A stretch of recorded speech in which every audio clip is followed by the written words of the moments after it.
नमस्कार बच्चों, स्वागत है आपका मेरे YouTube चैनल एनसीईआरटी विद विकास में। आप जानते हो कि हम सांस लेते हैं, तो सांस लेते हैं तो सारी गैसों को लेते हैं। सारी गैसें लेते हैं, जैसे गैसों में तो सभी गैसें आती हैं। जैसे मुख्य ऐसे हैं nitrogen, oxygen, carbon dioxide, organ, neon, ये सब मुख्य गैसें हैं। लेकिन हम अपने पास रखते किसको हैं? हम रखते केवल ऑक्सीजन को है। ऑक्सीजन को रखते हैं और बाकी सारी गैसों को निकाल देते हैं। अच्छा, निकाल तो देते हैं। अपने पास जो ऑक्सीजन रखा हुआ है, जो हमारे फेफड़ों ने जो ऑक्सीजन को रखा हुआ है, अब वो ऑक्सीजन पूरे बॉडी में पहुंच जाएगा कैसे? अब कोई चाहिए ना। अच्छा, एक बात समझते हैं। कभी आपकी मम्मी ने आपको कहा होगा कि बेटा जाओ बाजार से सब्जी लेकर आओ, तो आप क्या करते हो? बाइक उठाते हो और आंधी कर जाते हो, तूफान की तरह चले जाते हो सब। और दूसरी तरफ एक और उदाहरण समझेंगे कि अगर आप कभी ऑनलाइन प्लेटफॉर्म पर, जैसे फ्लिपकार्ट हुआ, अमेजॉन हुआ, उस पर ऑर्डर किए होगे सामान, तो क्या होता है आप देखते हो 2 से 3 दिन बाद कुरियर वाला जो होता है वो आता है और आपका ऑर्डर आपको दे देता है। उसी तरह क्या होता है कि हमारी बॉडी में जो हमारा फेफड़ा है, जो ऑक्सीजन को रखा हुआ है, अब ऐसा थोड़ा ही है कि फेफड़ा जो है कहेगा कि उठ के यहाँ सीने से निकलेगा, उठेगा और कहेगा दिमाग तुम्हारे, तुमको चाहिए लो, हाथ तुमको चाहिए लो, पैर तुमको चाहिए लो। अब ऐसे थोड़ा ही कि यहाँ से निकल करके बॉडी के दूसरे पार्ट तक उठ के बांटता फिरेगा ऑक्सीजन को, ऐसा नहीं है। हमें क्या चाहिए? कुरियर वाला चाहिए। जैसे कि मैंने बताया कि आपने ऑनलाइन ऑर्डर किया, तो कोई सामान आपने ऑर्डर किया तो कोई सामान आपको वापस लाके आपको दे दिया, मतलब एक बीच में कुरियर था। तो बॉडी में कुरियर होता है, वो होता है एक ब्लड के रूप में। ब्लड जो होता है फेफड़ों से ऑक्सीजन को उठाता है और पूरे बॉडी पार्ट्स तक पहुंचाता है। और उसी तरह ऐसा नहीं है केवल ऑक्सीजन ही पहुंचाता है, वो क्या करता है कि कार्बन डाइऑक्साइड जो वेस्ट गैस है वो वापस से दूसरे बॉडी पार्ट से वापस ला करके फेफड़ों को देता है, और फेफड़ा जो है उसे बाहर निकाल देता है हमारे श्वसन क्रिया के थ्रू, जो हम करते हैं। अच्छा, अब ऐसा नहीं है केवल ऑक्सीजन को पहुंचाना ही काम है ब्लड का, और भी बहुत सारे काम है और सारे फंक्शन है। तो आज हम थोड़ा डिटेल में जानेंगे कि ब्लड है क्या और उससे फंक्शन क्या है। तो आइए ब्लड को डिटेल में पढ़ते हैं। ब्लड, ब्लड को हिंदी में रक्त या रुधिर भी बोलते हैं। इसकी खोज कार्ल लैंडस्टीनर ने की थी, और एनसीईआरटी में इसकी परिभाषा जो है, डेफिनेशन जो है ब्लड में, कुछ ऐसे लिखा हुआ है कि blood blood is a special connective tissue consisting of a fluid matrix plasma formed elements. मतलब ये कि ब्लड एक ऐसा कनेक्टिव टिश्यू है जिसके अंदर फ्लूइड मैट्रिक्स होता है, प्लाज्मा होता है और फॉर्म्ड एलिमेंट्स होते हैं। और एक तरह से आप समझोगे कि मानव शरीर में संचरण करने वाला तरल पदार्थ जो सिराओं के द्वारा हृदय में जमा होता है और धमनियों के द्वारा पुनः पूरे शरीर में परिसंचरण होता है, उसी को हम ब्लड या रक्त कहते हैं। ब्लड को 2 भागों में बांटा गया, पहला प्लाज्मा और दूसरा फॉर्म्ड एलिमेंट्स। प्लाज्मा तो ऐसा ही है, अब फॉर्म्ड एलिमेंट्स को 3 भागों में बांटा गया है। क्या क्या? आरबीसीज, डब्ल्यूबीसीज और प्लेटलेट्स। ठीक है। प्लाज्मा, प्लाज्मा पूरे ब्लड का 55%, देखो बच्चे, प्लाज्मा जो है पूरे ब्लड का 55% होता है। मतलब आप समझो कि अगर हमारा ब्लड 100 ml है, 100 ml है, तो इसमें से 100 ml से 55 ml जो है वो केवल और केवल प्लाज्मा होगा। क्या बच्चे? प्लाज्मा होगा। हाँ, और ये देखो, ये जो है इट इज स्ट्रॉ कलर, मतलब स्ट्रॉ कलर मतलब हल्का पीला कलर का होता है, हल्का पीला गाढ़ा होता है। और इस प्लाज्मा में, इस 55 ml में, अब देखोगे कि इस 55 ml में 90 से 92% जो है वो वाटर होता है। 90 से 92% वाटर होता है, जैसा यहाँ लिखा हुआ है कि 90 से 92% वाटर होता है, और 6 से 8% प्रोटीन होता है। 6 से 8% बच्चे प्रोटीन होता है। अब इस प्रोटीन की बात करते हैं, तो इस प्रोटीन में मेनली फाइब्रिनोजेन, ग्लोबुलिन और एल्बुमिन होते हैं। इस प्रोटीन में मेनली फाइब्रोनोजेन, ग्लोबुलिन और एल्बुमिन होते हैं। अब हम बात करते हैं कि फाइब्रोनोजेन जो है, ये फाइब्रोनोजेन का काम क्या है। इस फाइब्रोनोजेन का काम ये है कि ब्लड को क्लॉट करता है और कोगुलेट करता है। जैसे कि आप देखे होंगे कि जब अंगुली हमारी कट जाती है, अंगूठा कट जाता है या कहीं भी कट जाता है बॉडी में, तो वो कुछ कुछ मिनटों के बाद वो जम जाता है, ब्लड वहां जम जाता है। वो जमना किसकी वजह से होता है? वो जमना इसी वजह से होता है, फाइब्रोनोजेन प्रोटीन की वजह से होता है। अगर ये फाइब्रोनोजेन प्रोटीन नहीं होता तो हमारा ब्लड जल्दी क्लॉट नहीं होता। अच्छा, और जो ग्लोबुलिन जो होता है वो डिफेंस मैकेनिज्म काम करता है। मतलब कोई बीमारी हो गई तो उससे लड़ने में काम आता है। आप कह सकते हैं कि रोग के प्रतिरोधक क्षमता इसी से मिलती है। एल्बुमिन जो है वो ऑस्मोटिक बैलेंस को बना के चलता है। अच्छा, प्लाज्मा में इन प्रोटीन और वाटर के अलावा कुछ मिनरल्स भी पाए जाते हैं। मिनरल्स में से सोडियम आयन हो गया, मैग्नीशियम आयन हो गया, कैल्शियम आयन हो गया, HCO3 हो गया, क्लोरीन आयन और कुछ ऐसे और मिनरल्स पाए जाते हैं। अच्छा, जब हमारी बॉडी संक्रमित होती है at the time of transit, ध्यान देना बच्चों कि जब हमारी बॉडी संक्रमित होती है तो उस समय प्लाज्मा में ग्लूकोज, एमिनो एसिड और लिपिड्स भी होते हैं। जब हमारी बॉडी संक्रमित होती है उसमें ग्लूकोज, एमिनो एसिड और लिपिड भी होता है।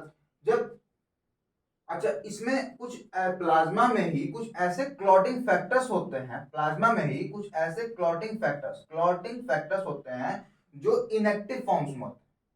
जो क्लॉटिंग फैक्टर्स होते हैं वो जो इनएक्टिव फॉर्म में होते हैं। और अगर प्लाज्मा में ये क्लॉटिंग फैक्टर्स नहीं होते तो ये जो है सीरम कहलाता। अगर ये प्लाज्मा में क्लॉटिंग फैक्टर्स नहीं होते तो ये सीरम कहलाता। फॉर्म्ड एलिमेंट्स, ये फॉर्म एलिमेंट्स है पूरे ब्लड का 45% कंसिस्ट करते हैं बच्चों। पूरे ब्लड का ये 45% कंसिस्ट करते हैं। और ये फॉर्म एलिमेंट्स जो है 3 प्रकार के होते हैं। जैसे 3 प्रकार होते हैं, जैसे आरबीसीज, डब्ल्यूबीसीज और प्लेटलेट्स। आरबीसीज आरबीसीज का फुल फॉर्म जो होता है वो रेड ब्लड सेल होता है और इसको हम यूथ्रोसाइट्स भी कहते हैं। एक एडल्ट ह्यूमन में 5 से 5.5 मिलियन रेड ब्लड सेल पाए जाते हैं प्रति मिलीमीटर क्यूब में। अगर आप देखोगे कि इसका फॉर्मेशन जो है रेड बोन मैरो में होता है। कहां होता है बच्चे? रेड बोन मैरो में।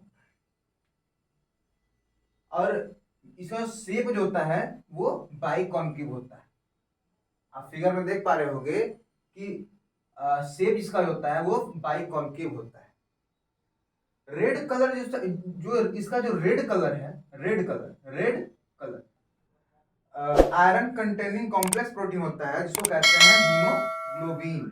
ठीक है, हीमोग्लोबिन के कारण ही रेड ब्लड सेल का कलर रेड होता है। और एक आपको मैं बताऊं कि 100 ml ब्लड में, अगर आप देखेंगे कि 100 ml ब्लड में 12 से 16 ग्राम हीमोग्लोबिन पाया जाता है। मैं बात कर रहा हूं एडल्ट ह्यूमंस की। एडल्ट ह्यूमंस के 100 ml ब्लड में 12 से 16 ग्राम जो है हीमोग्लोबिन पाया जाता है। अच्छा, इनका काम क्या होता है? रेड ब्लड सेल का काम क्या होता है? इनका काम होता है कि रेस्पिरेटरी गैसेस जो है, रेस्पिरेटरी गैसेस और कार्बन डाइऑक्साइड, ऑक्सीजन, ये रेस्पिरेटरी गैसेस हैं, इनका ट्रांसपोर्टेशन करना सेल टू सेल। ठीक है, इसका लाइफ स्पेन 120 दिन का होता है। जैसे कि 120 दिन का होता है, 120 दिन बाद ये मर जाते हैं। और ये जो मरते हैं तो जाके स्प्लीन में मरते हैं।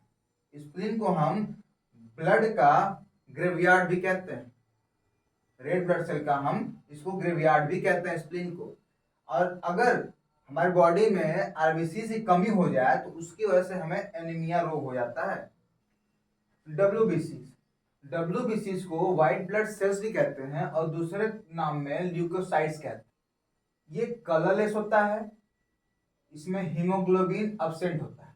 हीमोग्लोबिन एब्सेंट होता है इसी की वजह से कलरलेस होता है, क्योंकि हीमोग्लोबिन एक आयरन कंटेनिंग प्रोटीन कंपाउंड है, कॉम्प्लेक्स है, जिसकी वजह से आरबीसी का कलर रेड होता था। उसी तरह यहाँ पे हीमोग्लोबिन एब्सेंट होने की वजह से डब्ल्यूबीसी का कलर जो है वो कलरलेस जाता है।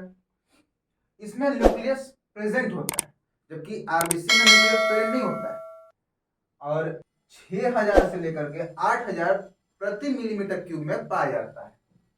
इसका लाइफ स्पैन 13 से 20 दिन होता है। और इसको WBC को दो भागों में बांटा गया है। दो भागों में ऐसे बांटा गया है कि एक होता है ग्रेनुलोसाइट्स और दूसरा होता है एग्रेनुलोसाइट्स। ग्रेनुलोसाइट्स में न्यूट्रोफिल्स होता है, इसिनोफिल्स होता है, बेसोफिल्स होता है।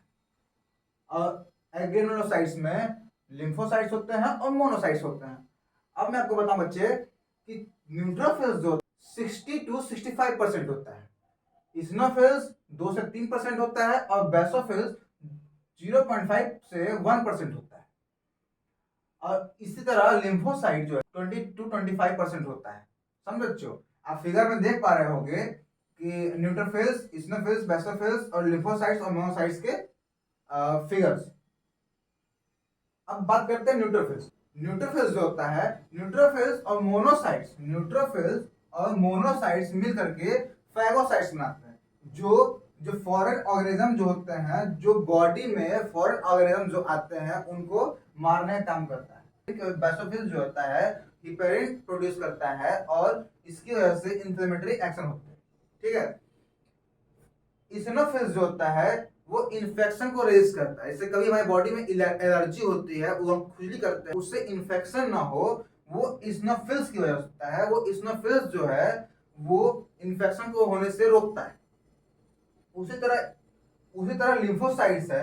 लिम्फोसाइट्स जो है हमारे इम्यून सिस्टम के लिए रेस्पॉन्सिबल होता है। लिम्फोसाइट्स दो प्रकार के होते हैं, बी लिम्फोसाइट्स और टी लिम्फोसाइट्स। प्लेटलेट्स, प्लेटलेट्स को हम थ्रोम्बोसाइट्स भी कहते हैं। इसमें न्यूक्लियस एब्सेंट होता है, मतलब प्लेटलेट्स में न्यूक्लियस नहीं पाया जाता और शेप इसका इरेगुलर होता है, कुछ भी शेप होता है। इसका प्रोडक्शन जो है मेगा कैरियोसाइट्स करते हैं। इसका प्रोडक्शन जो है मेगा कैरियोसाइट्स करते हैं, जो कि बोन मैरो की एक स्पेशल सेल होती है। 1.5 लाख से लेकर के 3 लाख तक पाया जाता है प्रति मिलीमीटर क्यूब में। इसका फंक्शन जो होता है ऐसे सब्सटेंस को रिलीज करना जो ब्लड को क्लॉट करते हैं। अगर इसके अमाउंट में कमी आती है, अगर ब्लड में प्लेटलेट्स की कमी होती है तो ब्लड बहुत ज्यादा लॉस हो जाता है। क्योंकि एक ऐसे इसका फंक्शन यही है कि कुछ ऐसे सब्सटेंस रिलीज करता है जो ब्लड को तुरंत क्लॉट कर देता है। अभी तक हमने बच्चे ब्लड देखा, ब्लड के बारे में जाना, ब्लड क्या है और ब्लड के टाइप्स क्या हैं और उनके टाइप्स जो हैं वो क्या क्या करते हैं और कैसे होते हैं। अब तक हमने इतना जाना। अब हम जानेंगे कि ब्लड के फंक्शन ऑफ ब्लड आखिर करता क्या है बॉडी में। बच्चे ब्लड का काम पहला तो ये होता है कि फेफड़ों से ऑक्सीजन को लेकर के बॉडी के हर सेल्स तक पहुंचाना और उन सेल्स से कार्बन डाइऑक्साइड को लेकर के वापस फेफड़ों तक पहुंचाना। ये इसका पहला काम है और मुख्य काम यही है। दूसरा, जो हम भोजन करते हैं, भोजन से प्राप्त जो ग्लूकोज होता है उस ग्लूकोज को पूरे सेल्स तक पहुंचाना भी ब्लड का काम होता है। तीसरा काम बच्चे ये होता है कि ब्लड हार्मोन्स जो होते हैं वो बॉडी के हर एक पार्ट्स तक, हर एक सेल्स तक पहुंचाना भी काम होता है। बच्चों चौथा काम ये होता है कि ब्लड जो है उस शरीर के तापमान को, बॉडी टेम्परेचर को मेंटेन करता है। ब्लड जो है बॉडी टेम्परेचर को मेंटेन करता है। बच्चों ब्लड जो है जो बॉडी में जो हार्मफुल एलिमेंट्स, हार्मफुल मटेरियल जो होते हैं उनको इकट्ठा करता है और वो यूरिन और स्वेटिंग के थ्रू बॉडी से बाहर निकालता है। ये भी एक ब्लड का मुख्य काम है। बच्चों आज के इस वीडियो में हमने जाना कि ब्लड क्या है, ब्लड के कितने टाइप्स होते हैं और ब्लड के फंक्शंस क्या क्या हैं। बच्चे हम अगले वीडियो में देखेंगे कि ब्लड क्लॉटिंग कैसे होती है और ब्लड सर्कुलेशन के बारे में जानेंगे। तो बच्चों वीडियो अच्छी लगी हो तो लाइक, सब्सक्राइब और शेयर करना। और कुछ कमी हो या कुछ छूट गया हो या कुछ गलत बताया हो तो कमेंट में ज़रूर बताना। Thank you.